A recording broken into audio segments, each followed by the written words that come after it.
All right, from a homeless pit fighter in TJ to a pastor in California. What? What in the world do we What have is today up, on lunch break? Bakersfield? We've got Darin Tripp with us today, and yeah, that's how this story is going to go.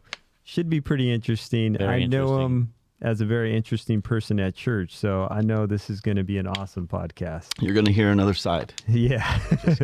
But here we are today. And also, we're kind of doing some new things here. If you want to follow us, go to Facebook, YouTube, Instagram, and you can follow us there. We also have Pastor Tom doing motivational TikToks called The Morning Pump. Also, Those are really good, by the way. Yep. yeah, Those are really good, by the way. The Morning Pump is a good, it's a good wake me up, and it kind of helps you get into what you're reading too. It always parallels with whatever I'm reading, so it's 100%. good. For It's sure. good. All right. So we also want to thank our sponsors, Lucky's Animal Rescue, and we want to show we have a nice little pet here that we're trying to help. Oh, them. look yeah, at her that. name's Trixie. She about 8 years old, and it's an American pit bull with lab mix. And if you guys need or want to adopt her or help her out, you just go to lucky'sanimalrescue.com. Yeah, that's awesome. Yeah. Love having our partners. If you would like to partner with us in this podcast, we're always open to that as well. Mm-hmm. So here we go. Are you ready, Darin? Are you ready to do this? I was born ready. Because there's a God lot. gave me a shot and he gave me these two gifts, right? I was telling you. We're probably only going to get to a very small part of his life in these 30 minutes. So, All right. Yes. It's all right. but we'll long as it brings start him off glory, with that's all that matters. what's new. What's something about you that no one really knows? Wow. I'm kind of an open book. I think I would probably say that I used to have 2 hoop earrings. I just moved them. You don't see them anymore. Oh, The holes are still there. I used to wear earrings, man. Earrings. And a mullet. To I church. talk about it from the pulpit often, but to church. Yeah. I That think we doesn't actually sound super exciting, but no, but it's I think actually true. But I think we have a picture of him with actual hair. If no one's ever seen Darin What? with hair, you're about to Hey, see a that's picture with the hair. love of my Look it right life. there. It's my lovely wife, Rachel. That was Oh, wow. And Harold Bryant is the pastor that did that on a little Baptist church way out there on Fairfax. So I got to meet that amazing woman way back in the 90s, and the Lord blessed me with her and her to say I do that day, which I think there's a picture that follows up behind that with what that turned into. Bam! Wow. 6 little ones. So that's out in front of Station 316. Disregard the July 2016. I think my wife reposted it. So up in the top corner, you might see that, people who are watching on social media. But the oldest to the youngest, there's the 6 of them. So that was a 4th of July event at Station 316. I'm going to guess that was probably 99 to probably 2000, somewhere in there. How was it Maybe having 6 2001. kids? Man, I tell you what, I run around the campuses and in any ministry or people that I get the blessing of getting to cross paths with, hear their story and tell a little bit about mine. There's a tattoo that will eventually, I don't know, we've talked about it for about 10, 15 years at the house, but of a quiver and being put on my back, because truly I believe that they are gifts from heaven, and I have been oh so blessed to be able to be their spiritual guidance, the leader at home, and all that. So it's not as tough as the outside world who don't have a Christ-like mind as we do. Kind of understand. So Yeah, they and when look- you have more kids, it helps to raise the especially rest of the birthday kids. parties and Yeah. babysitting, and you don't even yeah. have to have a party. You just your own kids, right? Yeah, they raise themselves pretty Yeah. much. You First just let one, you're them- like bleaching the pacifier. The second one, you're like rubbing it on the pants. Third, you're Oh, rubbing yeah. it in the dirt, and you're like, here you go. yeah. Sorry, And you you're- little ones. I love you and guys. when They you all turned have- out. They're okay. Yeah, when you have more than 4 kids, you're like, no more Honda Odyssey little vans. You've got to go full on passenger van. Yeah, the full-on Sprinter van. 100%. Yes. I never thought it, but it happened. I had the blessing of taking over and having for a short period in our life. My niece lived with us, so we actually had an addition to that group right there. And she was the same age as the little one on, I don't know what screen side that would be, but the pink upside down table, the little boy on the right. Oh, wow. His name's Parker, so we had a girl the same age.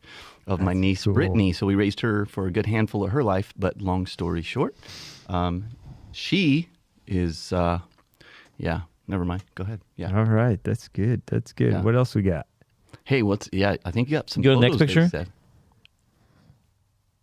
That's what it's turned into, mind you. Oh, hang on. Who is... So those are my kids. Are you in that picture? This crazy guy. Looks like it, huh? Andrew. He's in that picture. He is my son-in-law. So he jumped into the Fam Bam 10 years ago. 10 years ago. That's awesome, 10 years ago. Andrew. Yeah, so he's in that photo. He's blessed me with my wife as well with some grandbabies. So he's blessed us, he and my daughter, 3 boys That's a beautiful and a little family. girl. How so many there's actually grandkids 2, you have now? Well, if you look on that screen, it's not true. No. So you'll count on there 1, 2, 3, 4, but there's more that are hidden in there. There's 3 that are hidden because that was actually Valentine's Day, my 49th birthday this past year, and 2, my birthday, and you see some things on the grass down there underneath us. It was 2 gender reveals. So there's At been the same time. there's Yeah. been 3 additions to that Wow. photo, so we have 7. Yeah. You see 4, great. but we actually had 3 more. So as of last night, by the way, at 11 o'clock, 10 o'clock. This 11? morning. No, it was 11 o'clock last night. I got a wow. picture You got of a new grandbaby edition. 7th grandchild. Yeah. 7th. Be fruitful and multiply. Go back to that tattoo, Yeah, the you quiver. got know what I that mean? I'm verse just throwing them in down. there. Hey, absolutely. I really can't talk because I'm having another kid. Yeah. I already have 5, so all right. They're awesome, man. They are They awesome. take up your time, and you don't have the devil's playground. And some of us as men, we drift. And I hear stories from guys and out in the marketplaces and workplaces, and they think they have all this freedom and all that. And in the real world, it's just the God-shaped hole in their heart. They're just stuffing those things in. And I explain my life with my kids, and they're like, "What in the world?" And so it's almost like a captive audience on Monday, because what you see in that picture that I showed with all the kids, or they showed, that's our house on Sunday. Every Yeah, I Everybody's Sunday. at my think house the after church captive all day. audience thing is very true. If you have a lot of kids, you definitely always have an audience. An Always. audience in a diaper bag. Yeah, they're watching Snacks you. and everything. They're paying attention. Yeah. And what you do is truly going to affect them. So it does help. You're right. In your life's walk, it will affect you big time. Big time. Helps you Absolutely. focus for sure. Absolutely. Yeah. So, what's actually going on in your life? Man, I work for this groovy company, as you see on my shirt. I don't know if we're allowed to do this, but I have Little a promo? work shirt on. Yeah, a little promo, a little shout out. I've been blessed to work for a company called Whitecap. It's a construction supply company that some of the people in whom are on the campuses with me or in doing life with me know my story of the work or the professional career path that God had me on. I veered off for a short period, about 1 year and 6 months. When you did into- the TJ fighting? Is that Oh, what that hey, is? that's actually that goes way back to in the 90s. But yeah, so good plug for Whitecap. But I'm going to bounce into that. Is that? Yeah. So unpack that about Yeah, let's how unpack you that a were a little fighter bit. in TJ, and then So- you go from that to now. Wow. God is just so good. That's how. But the Holy Spirit's guidance, direction, and good companionship, fellowship, friends, people, right? But long story, I'll make it as short as I can. 1990, my mother passed away in my arms. I have a tattoo on my chest that not everybody knows. It's a little rose that I actually had a friend hand peck it. If you don't know what that means, they literally wadded some ink around a pen, and I thought I'd go through the pain. I was in the flesh. I didn't know what. I just thought I was the toughest guy on earth, and so you can't even read it now. My kids and family laugh at it. They don't know what is that. It's not colorful. It's very small, kind of about silver dollar, I guess. Yeah. Mom passed away. I was trying to figure out where I was going to go play college football. I was a football guy, and dad coached boxing as a child. I'm one of 10, 8 boys and 2 girls, so my house was a very rough and tumbly world, if that makes sense. We were pretty tough kids, and that's the reason I turn sideways in the shower and I don't get wet. I was skinny because I didn't get to eat because all the other kids ate. No, I'm just kidding. That's kind of a funny story. But long story short, my dad said, there was a span in my life where I traveled through the country of Mexico. I'm bilingual. Yanked me out of school in kindergarten, and we traveled to the continent of Mexico, which was awesome experience. Lacked the educational piece because literally pulled me out of school and took me through Mexico. Wow. So for a good year traveling through there, I was exposed to a lot of different stuff. And by the time I got into the high school years, coming back up to go back and forth visiting, we ended up owning a home in Ensenada, Mexico. And after mom's passing, my dad said, I loved that culture. It was about a 6-7 year span of travel. He said, I'm going back. So I went from a cool kid with parents with lots of money to a mother that's passed away, and all my family was abroad and nowhere to go. And wanted to, I guess, lean more into my football talent, if I can call it that for a second. So a little lost, no direction spiritually at that point in my life. And said, I'll just stay on football players' couches, my buddies' couches. We're just right out of high school. Again, 2 months out of high school. Dad moves to Mexico. I'm homeless. I have nowhere to go. Stay on buddies' couches. Isn't that interesting? Like, as you're going through that hard time, you didn't have Jesus, right? Absolutely You not. didn't have Jesus. Yeah. So you went to what was easy, right? Yep. So a sports. buddy said, sports, right? A buddy said, hey, let's go to TJ. So that was a popular venue or place to get away at the age of 18 to, do what you're not supposed to do, right? Get intoxicated, do all these bad things. And they're in TJ on Revolution. There was a pit fight location. And with my upbringing, not afraid to be in physical with another man, would cause us to, you pull a shirt off, opponent pulls a shirt off, a bunch of money goes on the table, whoever wins gets that money. So I started making a living doing it. So it was Friday and Saturday nights. So you were good. Bare fist, knuckle in the hole. Oh, absolutely. Wow. Yeah. That's amazing. So don't let it's that evolved smile now. fool you. So it's evolved to a cage now. Now it's confined and it's beautiful, right? Like, but Sundays when he walks up to you to give you a hug, it is 100% to give you a hug. He's not going to punch you. No. I am shocked that even happened to you. Not everybody knows that, by the way. So this will be wow. That's crazy. Yeah, for sure. And you went from that. And then, so what was the moment? Like, you had this, rocky, like super heavy days. And then there had to be a moment where it all changed. The crazy thing is, in that lack of spiritual guidance in your life, my sister's going to hear something that I didn't plan on bringing this up, but the Holy Spirit's it's all right. Turning it, right? Yeah. So I have a sister. Her name is Cherie. We are very close, and she reached out, and during this time I moved up to Bakersfield after getting into some crazy trouble, got in a fight with a Mexican mafia guy, It was ugly, and they came after me. I ended up in Bakersfield. That's how I actually physically moved back to Bakersfield. So I was running from the mafia.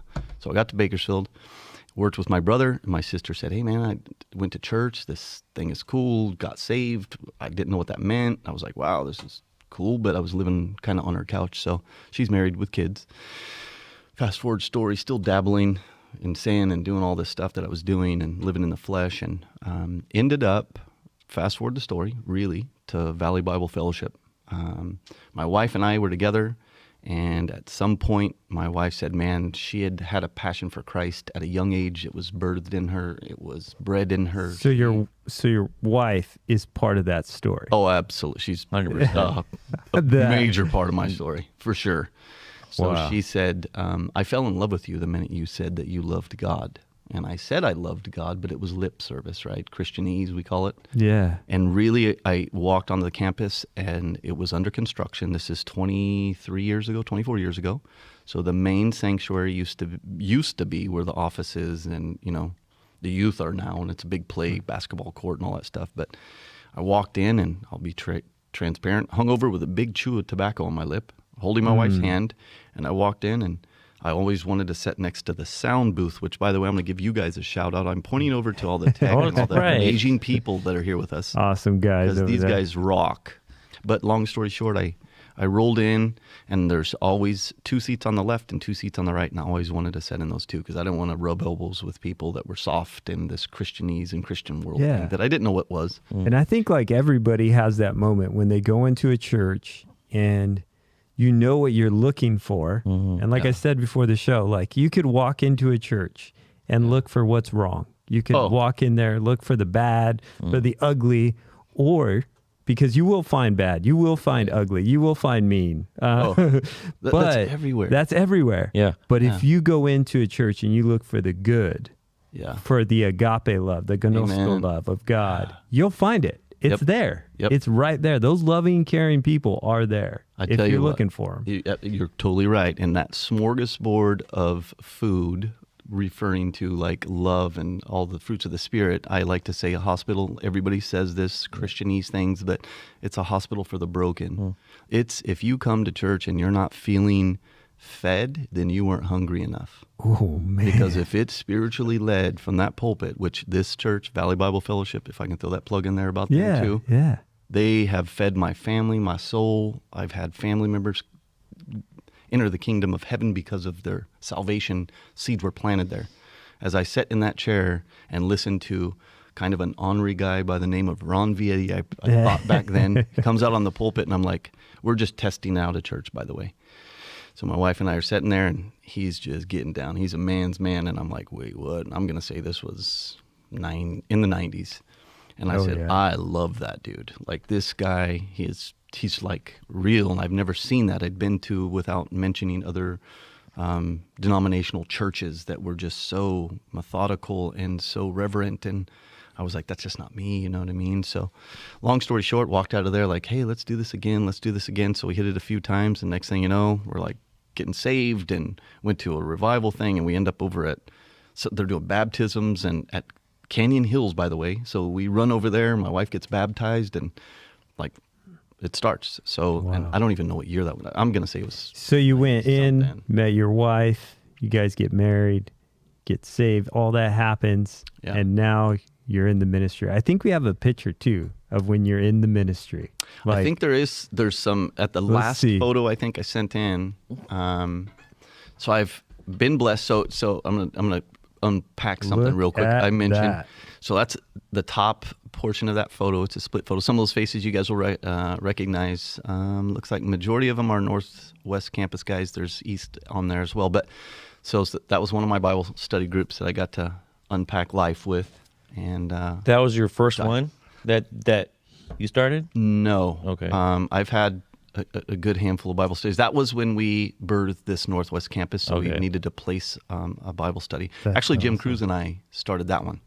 Oh, Jim, that's great. Yeah, and then so at the bottom, that was actually the first man cave here at this campus. So when we offered man cave, I told Pastor Ron, absolutely, we're going to run it. We'll have our own. I remember that. So yeah, I remember that. So we did it in the foyer. It was an amazing turnout. But I think when Pastor Ron had unpacked, I guess there was some pictures I was going to send from discipleship groups and way back, and he gave me the autonomy or to put my gift on display. And whatever that gift is, one of them I would say is not speaking, not being up at a pulpit talking to people my entire life, the shyness of that. And everybody says, you are crazy. This guy's a ping pong ball over the campus. But with all due respect, we were in backstage. Pastor Ron might not even remember this, but he walks by and he goes, you got announcements tonight. And I'm like, Bert, I think I was telling you the story the other day, wasn't I? And I said, wait, what? Yeah. I'm not walking out there in front of thousands of people. I'm not saying this, by the way, Pastor Ron, if you watch this, I'm sorry. You don't know all this. But literally, I'm backstage and I'm just, serving and just being hands and feet for Jesus. And so I said, okay. So I grabbed the script, and those of us who have indulged in grabbing a microphone and having thousands of people in front of you, it's a nervous thing, right? But that's how it is, though. For everybody. For when you start. So you went from the cage and then your new cage is a microphone. Yeah. And you go now I'm bare slinging the knuckle. devil out. Bam, bam. You know what I mean? Like, But it's awesome because it actually takes that same amount of boldness. Because I've been in physical altercations where you have to use your hands. It takes boldness to win that fight. Oh, yeah. And when you go out there to serve God, it actually takes a level of boldness to get the job done. Like even this podcast, you can't come over here and, hey, so Daren, tell me about your life. No, you got to be like, I want to know everything. Mm-hmm. That boldness comes with taking those steps, right? Yeah. And so you step into this ministry, and I think that picture where you guys are all sitting at the table, like right now is the holidays. Mm-hmm. And as you go into those holiday seasons, do you think like right now it's different than when you were in Mexico? Oh, absolutely.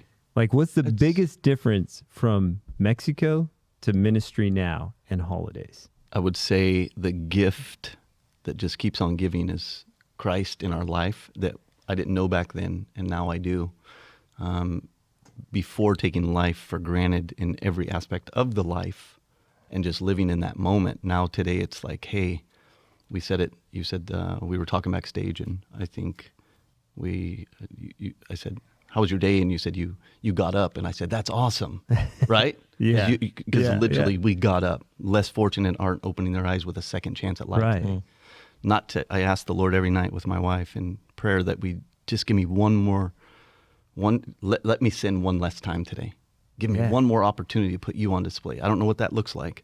Right. You know, today was just a super rough day at work. It was just out of control. And during that whole time, people at work knew that, hey, I didn't know what I was going to do. I was coming. I think even when we got here, we're doing a podcast. I don't know what it's about, but cool. Jump in the seat. We're just going to unpack you. Awesome. Yeah. Let's do it. But with all due respect, the individuals in whom I have 3 people that are going to come to church Sunday. Wow. And it was because one said, you've done this for a year that you've worked here, because I've only been with Whitecap for a year now. And she said, wait, this is crazy. Like, you're always doing this, no matter bombs are going off, it feels, in the work environments. But when you bring the Spirit into that work environment, it just changes the temperature, right? Yeah. It puts the fires out. It's like, you still got a smile on your face. How are you doing that? Being the light in the dark world. That's what it is. And Bible calls us to do that, right? So, So I've got a question. So you're the son-in-law, right? The oldest son-in-law. Okay. The oldest son-in-law. Yeah. No pressure, but I'm going to put you on the spot. All right. So you've seen Daren go through some of these transitions. And as you look at him sitting here, what would you say is something that sticks out to you the most? Actually, I haven't seen him through the transitions, because since I've been in the family, he's always been serving, always been that Daren that everybody knows. Yeah. Being the first one to just come to you and shake your hand and give you a hug. But awesome. When I first met Daren, actually, no, I met Mom first before I met you, and I was more intimidated by her than I was by him. And he's the cage fighter. Exactly. Sorry, Mom. He didn't know. My wife's tough, dude. He didn't know, huh? No, but he's like my second dad, pretty much. Awesome. So I do look up to him a lot, because we've grown together a lot the past 10 years through my dark times, and coming to him and him still loving me like his own son. It means a lot. But yeah, you know what I mean? Good. You know, the first time I seen Daren, and I told you guys, like, I was just going to VBF to check it out, and I watched him 3 services. He sat in the same exact seat with his wife, and every time the worship music came on, he was moving. He was like moving around, dancing and worshiping God. And I remember just looking around and seeing who else was. And I was like, that's the only guy I see right here in front of me, you know? And I was like, that was the spirit that I seen in you. Like, this guy is on fire for God. And the voice of an angel, too. I wasn't sitting that close to him.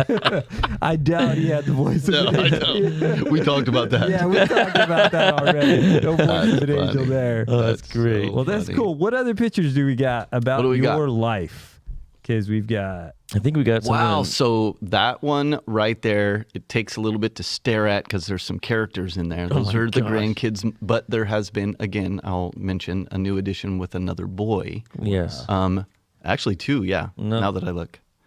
No. Who's in Caden's lap? Is that Baby J? Yeah, Baby J. Okay, so just one. Sorry. More. I didn't count. I was looking for head count or spaces.